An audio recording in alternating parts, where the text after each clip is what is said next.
The stars burned red across the galaxy as the Vex-High war fleets moved from world to world like a deadly storm. For 300 years, they had conquered every planet they found.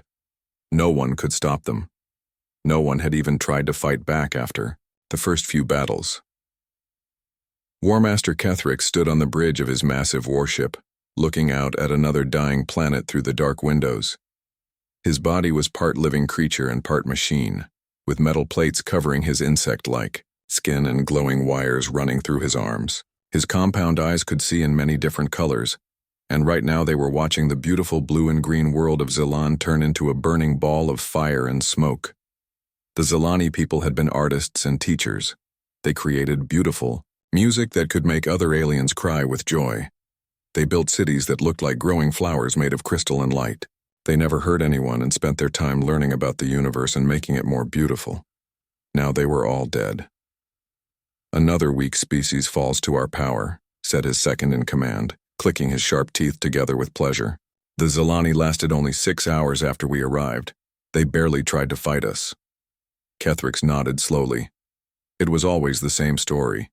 Every species they found would send messages asking for peace talks.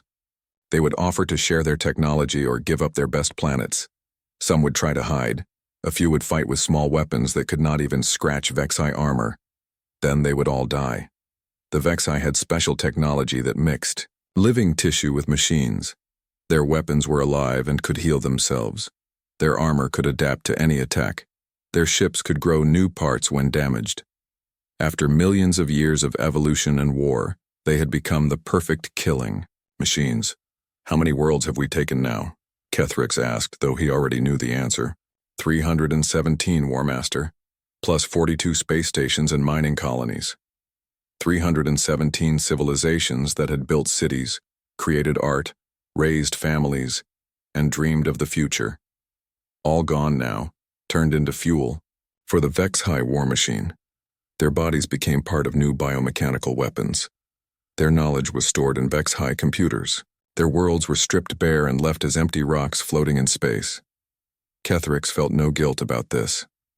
The Vex-High were the strongest species in the galaxy. They had evolved from fierce predators on a harsh world where only the deadliest creatures survived. They had earned the right to rule through millions of years of struggle and war.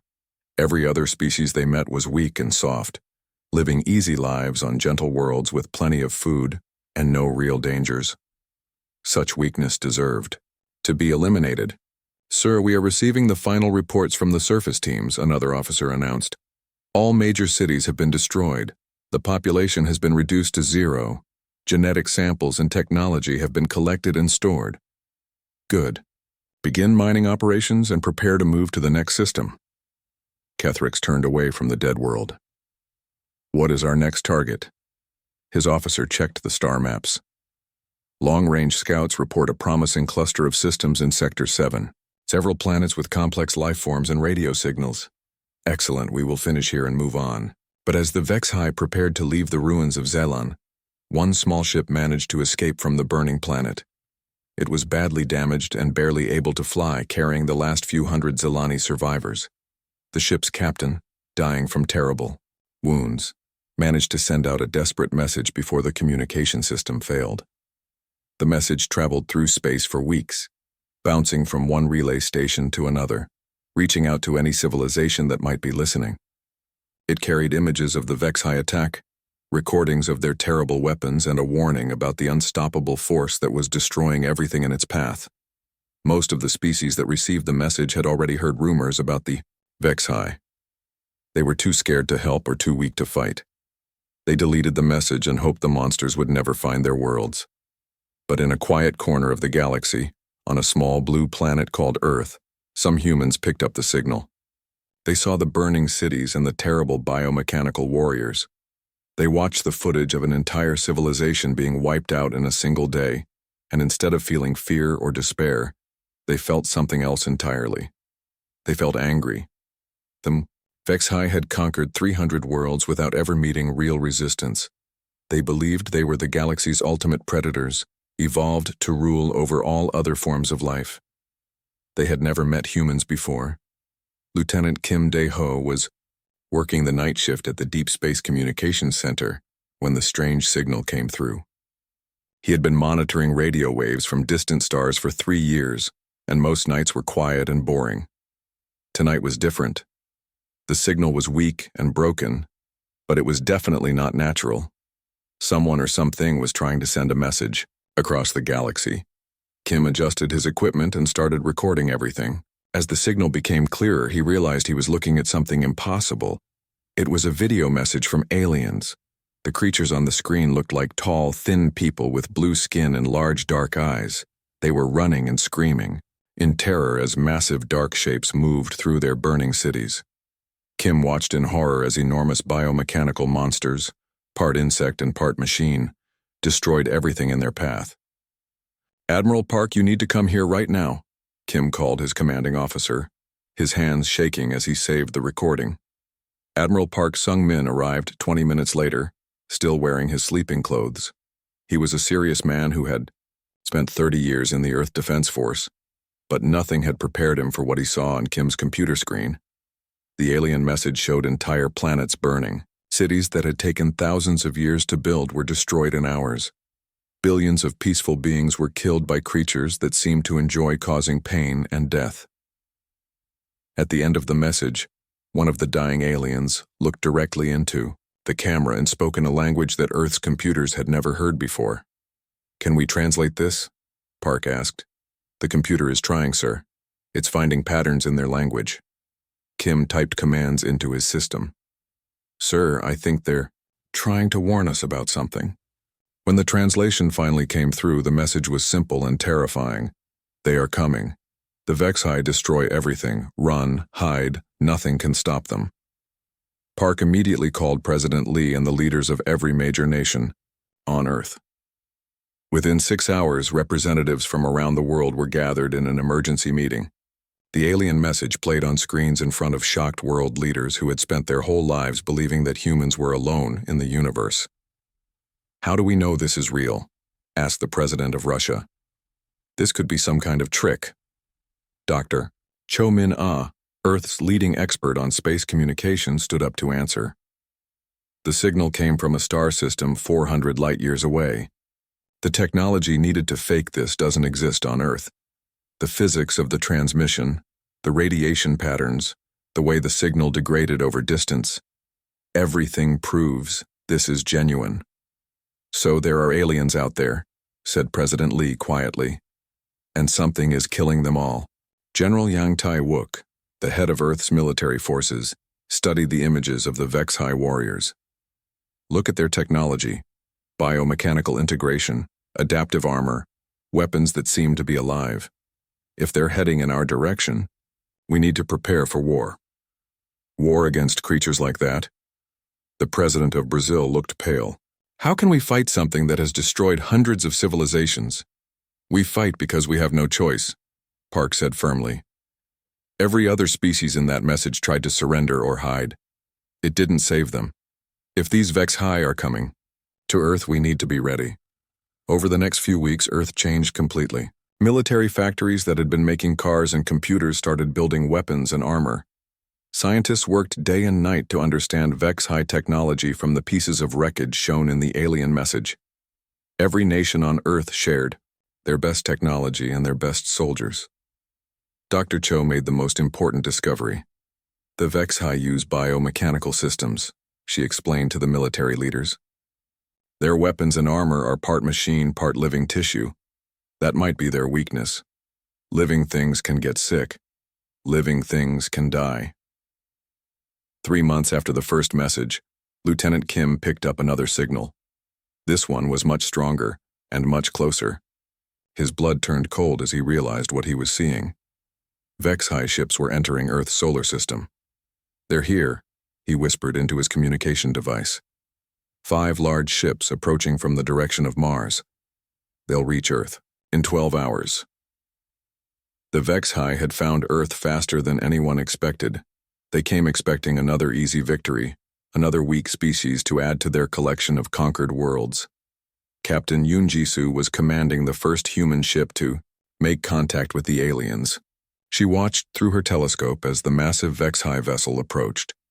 It was 3 times larger than anything humans had ever built, covered in what looked like living armor that moved and breathed. "This is Captain Yoon of the Earth Defense Force," she broadcast on all frequencies. "You are entering human space without permission. State your intentions." The reply came back in perfect English, somehow translated by alien technology. "We are Vex-High. You will surrender or be destroyed. There is no third option." Yoon smiled grimly and gave the order that would change galactic history. "All ships, attack formation. Let's show these monsters what humans can do."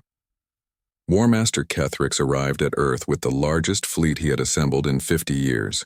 100 massive ships, each one capable of destroying a small moon. He had studied the humans from the first battle reports and decided they were more dangerous than most species, but still no real threat to Vex-High power. He was about to learn how wrong he could be. The human outer defense ships seemed to fight bravely at first, but within 6 hours they were all destroyed or retreating. Kethrix watched with satisfaction as the burning wreckage of human vessels drifted through space around Earth's moon. "Another victory," his lieutenant reported. "The humans fought harder than most species, but the result is the same. Their technology is primitive and their tactics are predictable." Kethrix nodded, but something felt wrong. In 300 battles, he had learned to trust his instincts. The humans had fought too easily. They had lost their ships too quickly. And now they were broadcasting surrender messages on all frequencies, begging for mercy and offering to share their planet's resources. War Master, his communications officer, announced, "The humans are requesting permission to send a delegation to discuss surrender terms." "Of course they are," Kethrix replied. "Every species did this when they realized they could not win. Tell them to approach slowly in an unarmed vessel." Captain Moon Ji-woo piloted the small human ship toward the Vex-High flagship. Her hands were steady on the controls, but her heart was beating fast. Everything depended on the next few minutes. In the cargo hold behind her, 24 of Earth's best soldiers waited in complete silence. "Vex-High Command, this is the human delegation ship," Moon broadcast. "We are approaching your vessel to discuss surrender terms as requested." "You may dock with our ship," came the reply. "Any aggressive action will result in your immediate destruction." "Understood. We want only peace." Moon's ship connected with the alien vessel's docking bay. Vex-High warriors, towering creatures covered in biomechanical armor, surrounded the human ship. Their weapons were already charged and ready to fire. Moon stepped out with her hands raised, looking scared and defeated. "Please," she said in a shaking voice, "we don't want to fight anymore. Earth surrenders. We will give you anything you want." The Vex-High warriors relaxed slightly. This was exactly what they expected from another weak species. Their commander approached Moon to begin the standard surrender procedures. He never saw the small device Moon dropped at her feet. The explosion was not large, but it did not need to be. Moon and her soldiers had spent weeks studying Vex-High technology from the first battle. They had learned that the aliens' biomechanical systems shared certain nerve pathways with their organic components. The right frequency of electromagnetic pulse could disrupt those connections. Every Vex-High warrior in the docking bay collapsed as their armor systems failed, and their enhanced muscles stopped working. Moon's soldiers poured out of the ship, weapons firing at the helpless enemies. "Phase 1 complete," Moon reported through her radio. "Trojan horse is successful. Beginning Phase 2. All around Earth, the destroyed human ships suddenly came back to life. They had not been destroyed at all.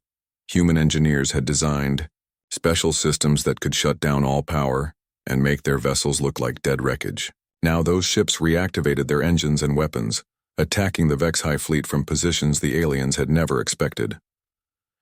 Colonel Oh Hyun-sik coordinated the ground battle from a secret command center buried deep under Seoul.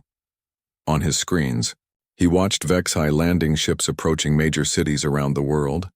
The aliens expected to find frightened civilians hiding in their homes. Instead, they found carefully prepared battlefields. In New York, the humans had evacuated all civilians and filled the empty buildings with explosives. When Vex-High warriors entered the city, entire blocks collapsed on top of them, In London, the subway tunnels had been turned into a maze of death traps, with hidden weapons and poison gas waiting for the invaders. "Sir," O's communications officer reported, "Moscow sector is requesting permission to execute Operation Blind Fury. Approved. Tell them to make it count." In Moscow, Major Lim Yun-Su watched through her binoculars as Vex-High dropships landed in Red Square. The aliens stepped out confidently, expecting another easy conquest. They had conquered so many worlds that they had stopped being careful. Lim smiled and pressed a button on her control device. Every piece of metal in the square suddenly became a weapon. Cars exploded outward in carefully directed blasts. Streetlights fell like spears. Even the decorative statues had been rigged with explosives that sent metal fragments flying in all directions. The Vex-High had never faced an enemy that turned their entire environment into a weapon. Back on his flagship, War Master Kethrix watched his invasion fall apart in real time. His warriors were reporting impossible things. Humans who fought without honor, using tricks and traps instead of meeting their enemies in proper battle. Civilians who exploded themselves to kill just one or two Vex-High soldiers. An entire species that seemed to care more about winning than about following the rules of civilized warfare. "They fight like animals," his lieutenant complained. "No," Kethrix corrected, a chill running through his biomechanical spine. "They fight like predators, and we are their prey." The news spread across the galaxy like fire through dry grass. Impossible stories reached every corner of space, carried by traders and refugees who could barely believe what they were saying. The humans had not just survived a Vex-High attack. They had won. Species that had been hiding in the dark corners of the galaxy for decades began to whisper among themselves. The Karathi, who lived in asteroid mining stations, passed the story through their communication networks. The Yelthan refugees, scattered across 100 different worlds, shared the tale in their secret meetings. Even the proud Nexari, who had once ruled their own empire, dared to hope again. Admiral Shin Woo-jin stood on the bridge of the human flagship, looking out at something that had never existed before in galactic history. A fleet of ships from dozens of different species, all united against the Vex-High. Human vessels flew alongside Karathi mining ships that had been converted into warships. Yelthan fast attack craft moved in formation with massive Nexari battlecruisers that had been hidden away for 2 centuries. "Admiral," his communications officer reported, "we're receiving confirmation from all fleet commanders. Every ship is ready for the operation." Shin nodded. The plan was simple in concept, but difficult to execute. Instead of waiting for the Vex-High to attack more worlds, the combined fleet would hunt them down and destroy their ability to make war. They would target supply bases, communication centers, and breeding facilities. They would turn the galaxy's former masters into the hunted. "All ships, this is Admiral Shin," he announced over the fleet communication system. "For 300 years, the Vex-High have believed they were the galaxy's greatest predators. Today we show them what real hunters look like. Begin the pack. Hunt." Commander Bae Su-jin led the first strike team to a Vex-High supply depot in the Kepler system. Intelligence reports suggested the base contained enough biomechanical components to build weapons for 1,000 warriors. It was defended by only 50 Vex-High soldiers, because no one had ever attacked such a facility before. The Vex-High were not expecting an assault force that included humans who had studied their technology for months, Karathi engineers who understood mining explosives better than anyone in the galaxy, and Yelthan pilots who could fly through asteroid fields at impossible speeds. "Remember," Bae told her mixed team of human and alien soldiers as their ships approached the depot, "the Vex-High think we're all weak because we work together instead of fighting alone. Let's show them why cooperation is stronger than individual power." The attack began with Yelthan ships drawing the Vex-High defenders away from the main facility. The aliens took the bait, following what appeared to be a small raiding force into the nearby asteroid field. Meanwhile, Karathi mining ships approached the depot from the opposite direction, looking like normal cargo vessels. By the time the Vex-High realized they had been tricked, Karathi explosives were already planted throughout their supply facility, and human soldiers were uploading viruses into their computer systems.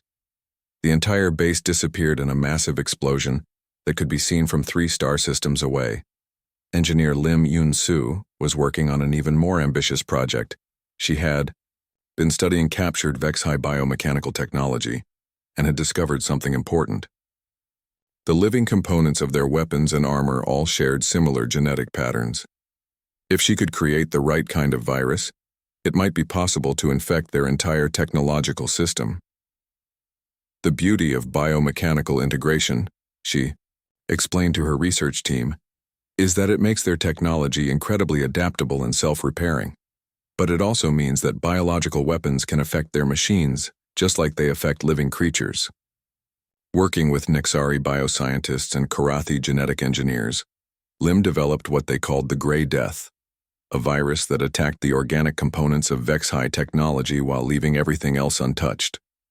It spread like a disease through their biomechanical systems, causing weapons to stop working and armor to fall apart. The first test of the Grey Death came when Captain Kwon Tae-young's strike force attacked a Vex-High military outpost. Instead of fighting a traditional battle, they simply released the virus into the base's atmosphere and waited. Within hours, the Vex-High warriors found their weapons turning to useless metal and plastic.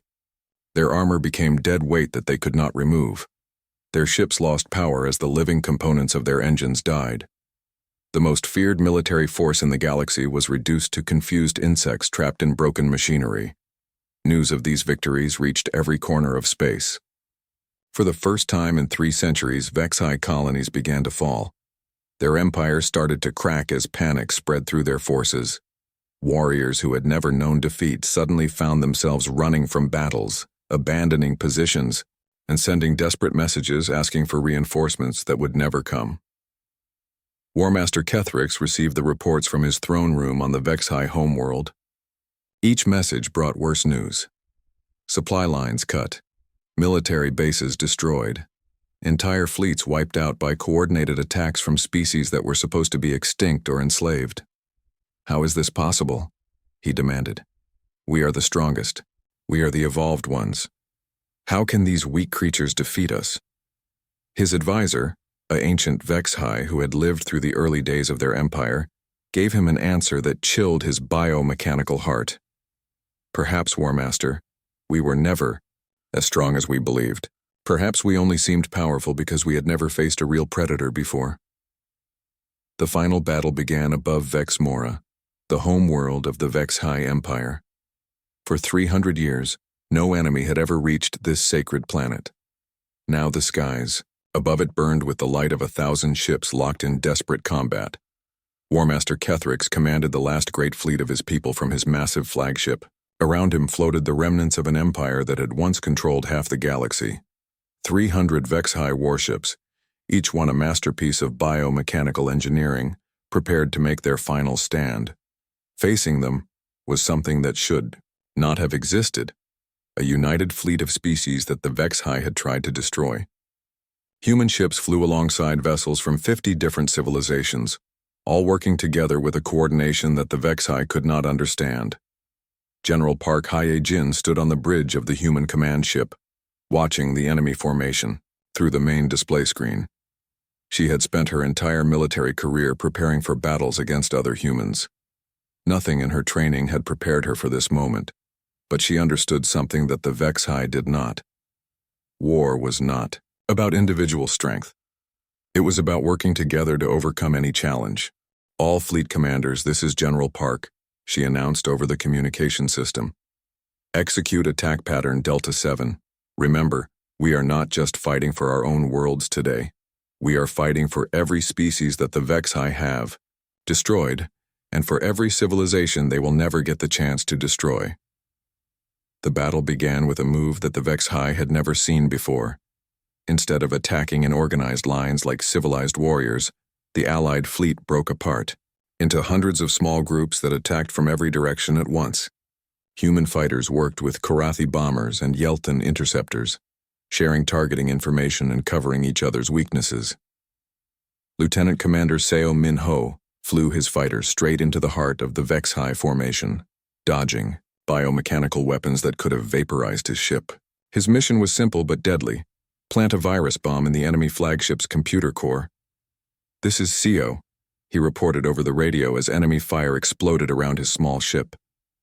"I'm making my attack run.